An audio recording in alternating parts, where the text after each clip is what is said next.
12वीं लोकसभा के पहले सत्र के तीसरे दिन संसद पहुंची सांसद कंगना रनौत ने इमरजेंसी के 50 साल पूरे होने पर कांग्रेस पार्टी पर हमला बोला है।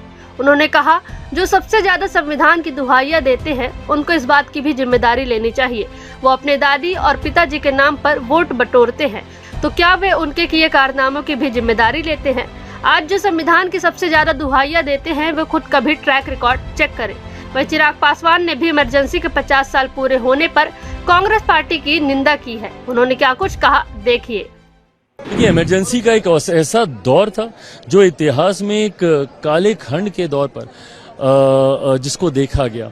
जिस तरीके से इमरजेंसी के दौर में पूरे देश को बंदी बनाने का प्रयास किया गया, देश के ऊपर डिक्टेटरशिप थोपने का प्रयास किया, ऐसे में जब 50 साल इमरजेंसी के पूरे होने को आ रहे हैं, जरूरी है कि मौजूदा पीढ़ी और आने वाली पीढ़ी भी उस दौर को समझे और उस दौर से सीख लेकर हम लोग आगे बढ़ने का प्रयास करें। आज जिस तरीके से विपक्ष ने, जब माननीय स्पीकर के द्वारा इस प्रस्ताव को लाया गया और इमरजेंसी की निंदा करने की बात जब सबने की, जिस तरीके से विपक्ष ने हंगामा करने का काम किया, विपक्ष क्या समर्थन करता है उस दौर का?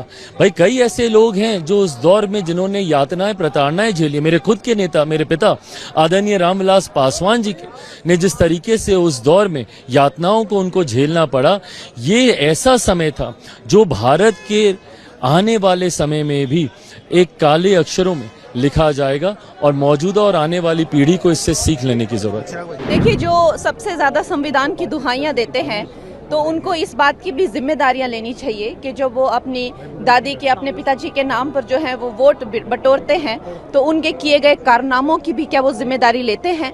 और आज जो संविधान की सबसे ज्यादा दुहाइयां देती हैं, ये भी जरूरी है कि उनका खुद का ट्रैक रिकॉर्ड वो देखें। संविधान की जिस तरह से धज्जियां उड़ाई गई हैं और जिस तरह से गला घोटा है इमरजेंसी के द्वारा और सबके संवैधानिक अधिकार जो है इन्होंने छीन लिए थे, वो सब भी हम बार बार दुनिया को याद दिलाएंगे ताकि इस तरह का खिलवाड़ जो है संविधान से के साथ दूसरी बार हो ना पाए। 6 सितंबर को जो है, आपको तो पता है, मैंने हमेशा ही राष्ट्रवादी फिल्में बनाई हैं, चाहे वो मणिकर्णिका हो, चाहे वो इमरजेंसी हो। तो इस फिल्म के द्वारा भी मेरा यही एक मकसद है कि दुनिया के सामने जो है वो एक जो हमारा सबसे darkest chapter of our history है वो दुनिया के सामने आए और देखे कि किस तरह से लोकतंत्र का गला घोटा